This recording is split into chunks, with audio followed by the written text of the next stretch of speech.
ദൈവത്തോട് മറുതലിക്കുന്നവര്, യഹോവയെ മറക്കുന്നവരെ ഇതോർത്തുകൊള്ളേ, അവൻ നിങ്ങളെ കീറിക്കളയും.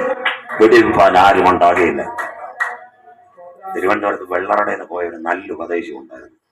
എം പൗലോസ് പാസ്റ്റർ രാമേശ്വരം. വല്ലവരും കേട്ടിട്ടുണ്ടോ അതിനെപ്പറ്റി? സത്യാസ് ഇവിടെ ഇരിക്കുന്നത്. എനിക്ക് വളരെ സ്നേഹമുള്ള ദൈവദാസനായിരുന്നു എം പൗലോസ് പാസ്റ്റർ.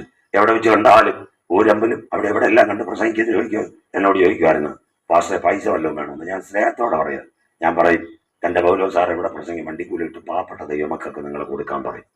എം പൗലോസ് പാസ്റ്റർ ഞാൻ പൂഴ്ത്തി പറയുന്നല്ല, ആർക്ക് വേണമെങ്കിലും. അദ്ദേഹം ഒരിക്കൽ ഒരു കാര്യം പറഞ്ഞു. സുനാമി അടിക്കുന്നതിൻ്റെ ശനിയാഴ്ച ഉച്ചയ്ക്ക് അദ്ദേഹം ദൈവാലയത്തിൽ വന്ന് പ്രാർത്ഥിച്ചപ്പോൾ ദൈവാത്മാവ് അദ്ദേഹത്തോട് പറഞ്ഞ്, ഇന്ന് ഉറങ്ങരുത്, എല്ലാവരെയും വിളിച്ച് കൂട്ടായ്മ നടക്കണമെന്ന്. അദ്ദേഹത്തിന്റെ ചർച്ച് രാമേശ്വരം കടലിനോട് ചേർന്ന സംഭവം എന്താണെന്ന് അറിയത്തില്ല. അദ്ദേഹത്തോട് സ്വർഗം പറഞ്ഞു,